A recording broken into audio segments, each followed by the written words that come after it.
My name is Ryan. I am the founder of Creative Natives. We are a recruitment agency that specializes within the creative, digital, and marketing space. I guess we recruit both contract, perm, junior, senior, exec, so right across the spectrum. I would say that where we're at the moment in terms of the market and how it compares to other years. From a recruitment perspective, I would say right now is quite a normal market. And when I say normal, normal in comparison to what we've seen the last few years, where we had, the feast of COVID, where everyone was hiring, and then we had the follow up from that, which was a lot of redundancies. But right now, it's a market where I still think there is hiring going on. I think there's great candidates are just as in demand as ever. Great companies are still hiring, etc. But I think what has happened in this market is the barrier has gone up, right? So businesses now are being more selective of who they hire, right? So it's now looking at people that have the skill set, the interpersonal skills, but they also need to have a proven experience in this space. So it makes it really, really challenging if you are, either junior or you're more experienced to actually get your foot in the door at the moment. And I guess I can empathize with a lot of people at the moment. And as a matter of fact, I actually do a job search webinar, which is once a month. And it's specifically geared towards giving people really tangible, examples of how to go about the job search, right? Because I think that a lot of people right now, particularly those starting out in their career, would feel like this is impossible, right? How do I get experience? How do I stand? And I get it, right? It is really hard, and it's not the easiest market to navigate. So yeah, look, I am really, really passionate about recruitment, helping people, and just kind of using what I see on a day-to-day basis to give people a bit of perspective and insight into, what actually is happening in the market. Okay. So yeah, if I can, use this opportunity for this conversation with you, Wayne, to pass on, even just a couple of things that someone takes away and goes, actually, you know what, if I implement that, then that might be useful, then, that's a successful use of our time, I reckon. Sure. Mate, I love some of the points you made there, and I just want to build on them. So what would be the top three things that you would advise a new grad coming out of uni to do to get seen in the marketplace? Some of the things that I used to do back in the day were like not non-conventional things, like I would send letters to an ad agency, or I would try to find out the name of the correct director on LinkedIn and reach out to them directly. So I was a bit more entrepreneurial with the way that I looked at the job search. Whereas I think and it's probably, I'm sure you probably bring up a lot of this in your webinar, but yeah, what would be the top three things? 100%, 100% is do what everyone else isn't, right? And that sounds like straightforward, but I guess where I think it's become apparent is that, everyone is pressing apply and expecting something to happen, etc. Right? But the reality is you are probably one of maybe 300, 400 people applying for a job, right? So if you haven't got experience, there is a very, very high chance you're not going to hear back, right? And so I talk about this a lot in the webinar, but the thing that you as a junior need to demonstrate more than anything is initiative. Okay. That is the single thing that is going to give you an edge over people, right? And so, as you said, initiative can come in all shapes and sizes. I did a post just yesterday on LinkedIn about a 15-year-old who dropped me a flyer through my door yesterday that wanted to wash my windows, right? And like, if I got that as an email, I mean, I wouldn't have even opened it. Like, it just wouldn't have actually, got on my radar at all. But we're in this really interesting time where we're in this kind of digital world where we're just in autopilot the whole time. And actually, what you've got to do in that process of trying to get noticed is disrupt the regular thinking, right? Do something that is irregular. Um, I was at a networking event with Youngbloods last week, and as I was leaving, um, a candidate came up to me with her business card, and it was a mouse trap. It was a genuine like mouse trap, right? And I was like, wow, okay, like this is mental, but really cool. And and all of a sudden I've remembered it because like it's creative, and I think that particularly in this space where you've got so many creatives, and look, I don't mean this but negative way, and this is why we do the webinar, but people have got to just like start thinking creatively and start being able to market themselves, right? Because whatever you do, you've got to be able to market yourself. Whatever your career trajectory you want, fundamentally, you need to be able to sell who you are to the person who's going to hire you. And that is a skill that I think people need to work on more, and yeah, put themselves out there. For sure. I think certainly the younger generation, they're probably not used to necessarily thinking in that way, because whether it's COVID and norms of education and how that's all working at the moment, and just getting that practical real world experience. I was talking to a lady at SAE a couple of weeks back, and they're just struggling to get students into placements because businesses are struggling to keep the work or whatever the case may be. Interesting time. It is, and I honestly I think it's a good point, right? Because if you are of a certain age, that's all you know, right? You've been behind a laptop, your meetings, your education, everything that you know has been done online, right? So in order for you to stand out and to really actually, I think, have a proper career, there has to be a responsibility of everyone to get in a room, be in the room with people that you're going to learn from, right? Because the stuff that you will learn in person with people more experienced with you is not available in textbooks or online, right? It is the tiny little signals you pick up, which Wayne, I'm sure you picked up over your, and it is such a cliche thing to say, like, older generation and stuff like that, but you learn more being around someone who is in a difficult situation and how they navigate from that situation. Like, they are the things that I think that we need to be focusing on and building resilience and exposure to those experiences. The more you experience really bad things happening to you, the more resilient you get, right? And I'm not suggesting that we want really bad things to happen, right? But the nature of work and life is things do go against you. You do get angry clients, you do get things happening to you. But if you're not getting, building those reps with those negative or challenging times, it's not going to bode well for your career. I agree, completely agree with that.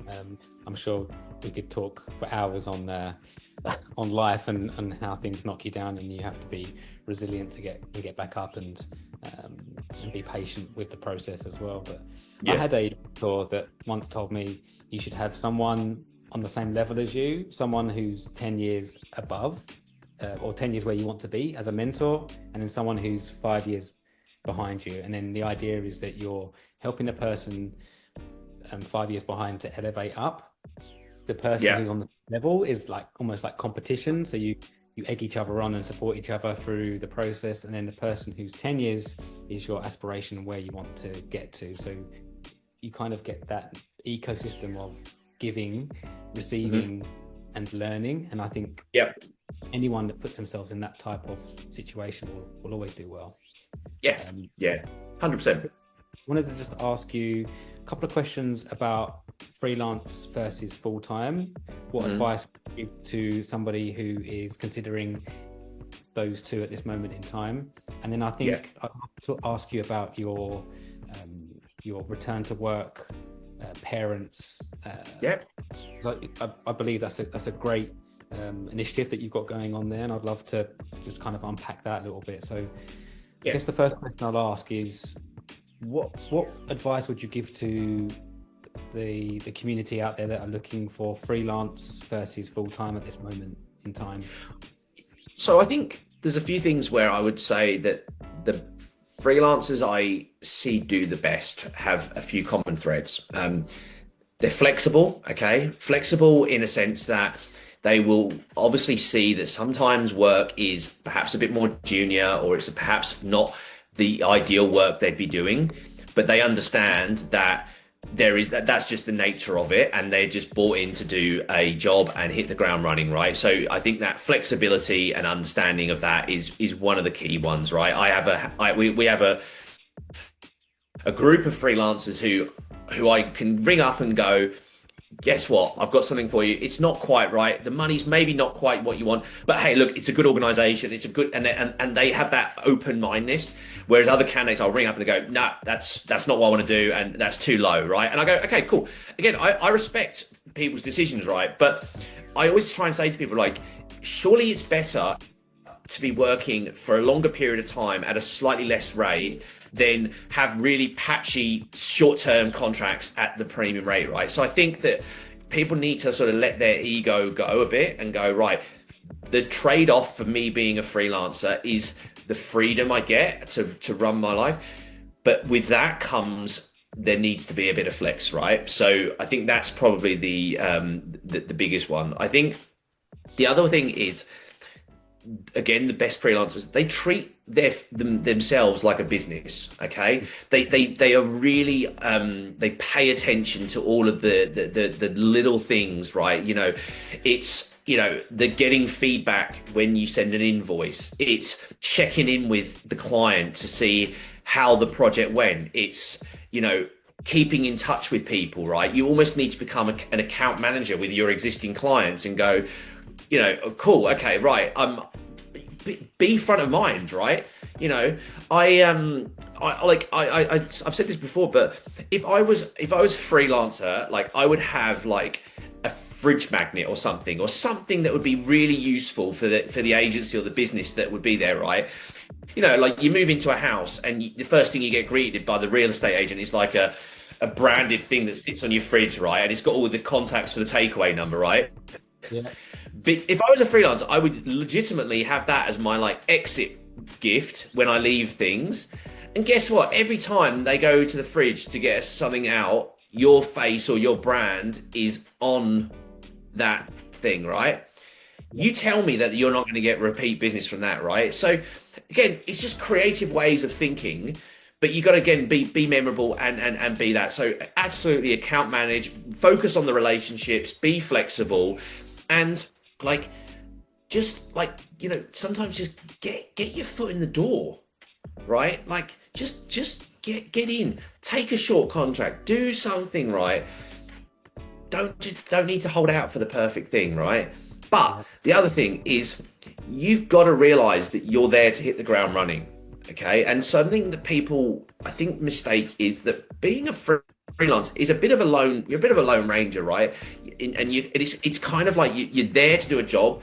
You generally charge a bit of a premium for your service, and so people need to also be aware that you don't get that necessarily, like that team inclusiveness. You know, some businesses are really good at this, but I think sometimes people underestimate that, you know, the process of being part of a team and being that is actually what makes up a lot of the fulfillment and satisfaction from a job.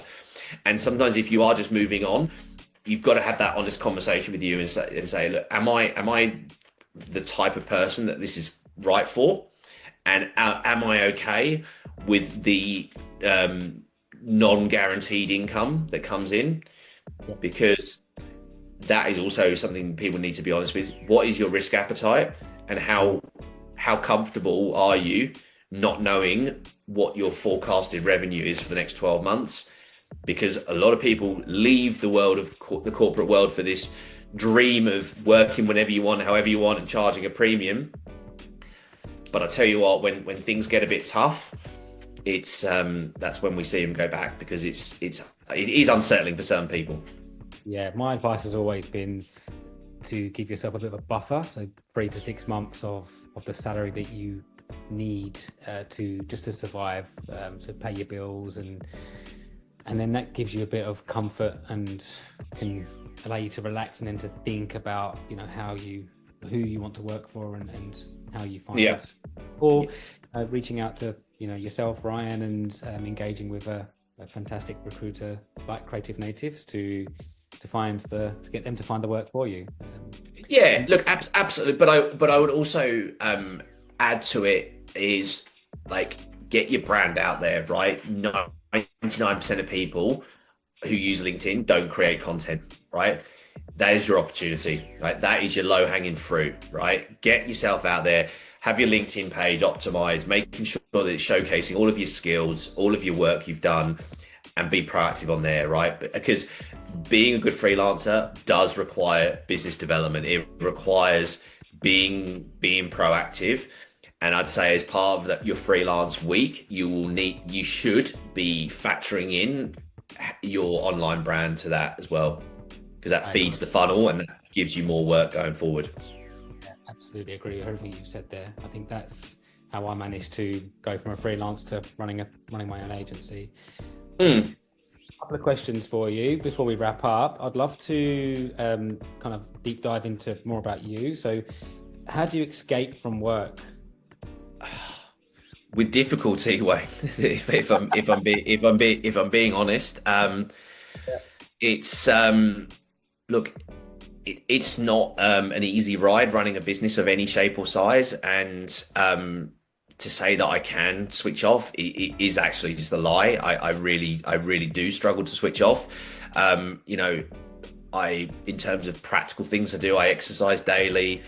You know, I walk the dog. I try and, you know, have time with my family and do all of these things. But, you know, tell me a business owner that's got their shit sorted, really. Like it's kind of a bit of a myth.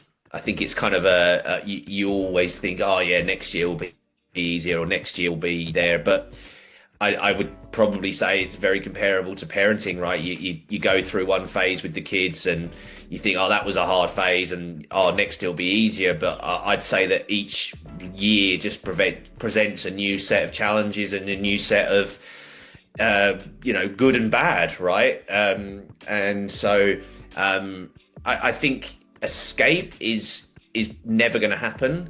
Balance is probably more realistic.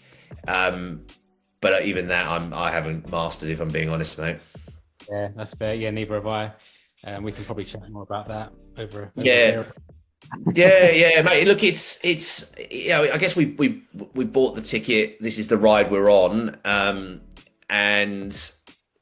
But again, for me, I'd probably be more stressed working for somebody in an environment where I didn't get to make decisions. So again, it's the price you pay for having autonomy and to be able to do that.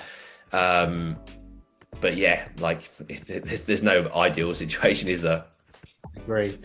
Mate, for the last minute, I just wanted you to plug what's next for Creative Natives, and then if you can squeeze in about your return to work. What is next for Creative Natives? Look, I think what we really want to keep doubling down on is our process, which we do feel is pretty unique. You know, we are, you know, going to market with the brands that we recruit. We create a branded video. We, you know, that video acts as an employee branding video. You know, and we're really trying to bridge that gap from brands and the employee experience to the market, because I think that so many businesses of all shapes and sizes are really bad at telling the why of someone, why someone would join your business. And that's really important, particularly in a tight market where everyone's going after the same people, and we're seeing less effectiveness with job boards. We're seeing, you know, people are getting more like they're harder and harder to capture, right? And I genuinely think that the good talent, even though the market is challenging, the good talent are harder, if not harder, to get out of a job right now, because you know, job security, you know, they're probably getting remunerated well, they're probably getting looked after well, they've probably created a really flexible environment for themselves, they've probably found a groove. So to get someone who's in that, you need to have a pretty compelling reason to speak for them to leave that safe abode. And so it's really important for businesses to actually just think about that when they go to market, right? The days of just putting a job ad up and an amazing candidate is gonna like, it just doesn't happen, right? It does not happen, right? Good candidates, they want to know exactly what the business is about. They want to know exactly why they should join, what all the, and then they'll think about it. That's not even to say they're going to make it, so I guess like it's similar like to consumer buying, right? We've become more savvy. We know what we like. We know what we don't want. We know we can text bullshit. We can sense red flags. And guess what? People can sense red flags with job descriptions, with everything, right? So it's yeah, and that's where we want to come in, right? We want to showcase businesses as like, cool, why, what are the values of the company? What do you guys get up to? What does a social event look like at your business, right? Because I cannot, like, it's probably undisputable that if you were sent a branded video of a company that showed all what they're about, their values and all of that, like, I think you're probably going to respond more than just a generic job description, right? So that's what we really want to keep working on. It's really, we're getting a lot of traction. We're working with businesses that are seeing the value in it. So that's probably that. And then outside of that, like I've launched a LinkedIn sales workshop course, which is designed for founders, leaders of businesses that really want to up their LinkedIn game, because I think the ROI for your LinkedIn is absolutely through the roof, and I'm passionate about working with founders to show them the fundamental framework that you can follow to be able to, position yourself as, a position of, like, it's very replicable. All right. I had my first cohort last week. I think there was 22 business owners on that one. And if I'm being honest, mate, like, that's the stuff that kind of lights me up. That's where I really, really enjoy doing it. Because I've experienced the benefits myself, right? We are a business which is almost 100% inbound. I don't do any form of business development or, what people would say is traditional business development, because again, people don't want to get a call off somebody that is just trying to sell them something, right? And so why don't it be really useful and share content that people find useful? And guess what? They probably, if they have a need and if they like your content, they'll probably work with you at some point. Yeah, I've attended loads of your webinars, and I think they've added so much value. And you bring on some great guests to talk about their specialities as well, right? Like they're short, snappy presentation. Nice, that's it. I mean, I just like the concept of like trying to sell to people. Like, I just think is I think people really don't understand the mindset of buyers, and people try and force something on them. Like, I've done the extreme cold selling in call centers, and I've done that side of things, and certain things it works. I mean, I sold wine over the phone, so people can make quick decisions on that. But ultimately, when they're investing in building their team and want to have someone work, like, that stuff's got to be, that's based on trust and credibility, which takes years to build, right? And I'd rather do that long term than try and make a quick win. Yeah. So, and sorry, I'm mindful. So, just moving on about the return to work parents. We brought the initiative in about 2 or 3 years ago, and it came about because I think I was just a bit fed up with just hearing how many often mums were finding it really difficult to find a place in the workforce.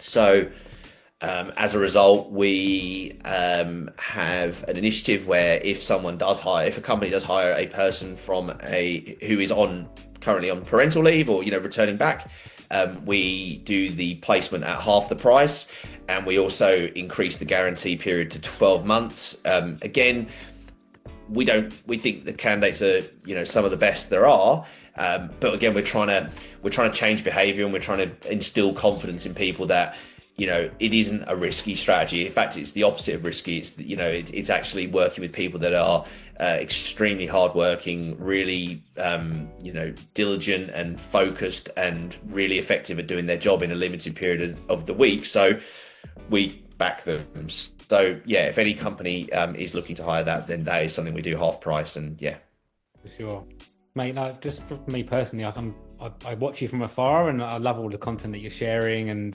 it's one of the reasons why I wanted to have a chat with you, and adding loads of value to the marketplace. I think it's a great thing to be doing, especially during this time where everyone's just head down, thinking about work and worrying about paying bills and trying to keep the kids. Look, it's hard, right? It really is, and if through content or something it gives someone either a good feeling, if they're like anything, right? That like it's something I get a lot from, right? So I selfishly get a lot from doing all of this, okay? And my job search webinar, like, I love it. Like, honestly, if someone says to me, what is the part of my job that you enjoy most? It is showing people how to get a job, right? It's simple. I mean, I don't make any money. I don't get anything from it, but that's not the why behind it. There's a lot more to it, which is genuine. Like, and the feedback I get from it, is why I do it. People get value from it. Yeah, I'm the same with what we do. Yes, we provide a service, which is the design, but the value piece that we bring to agencies and why we want to help them to achieve their goals and solve their problems that they're having. That's what lights you up. And if you can help someone along the way on your journey, if you can help 1,000 people, that's much better than any money you'll ever earn, I feel. 100%. So mate, look, it's the year is what it is. My webinar with Chris Savage earlier this year, he said something which stuck with me, and I think it's true, right? The market is always good, okay? And I think that what I mean by that is when people are buying, you build brand, okay? If everyone was buying all the time, it'd be really hard to build brand because it's very transactional. So if you're not getting the sales or you're not getting things, pivot and just become really useful, really empathetic, and help out people, because we know that it all works in cycles. And if you're the business or brand that is there when the chips are down, when things are good, it will come back round. And we've experienced it multiple times, right? So you're not always going to be in a selling time, but when you're not selling, be useful, be valuable, and it will come back. Yeah. The conditions are always perfect. Exactly. That's exactly. Yeah. I wanted to say thank you so much for. No, mate. All good, mate. Thank you. And awesome. All right, Wayne. Appreciate it, mate. Thanks.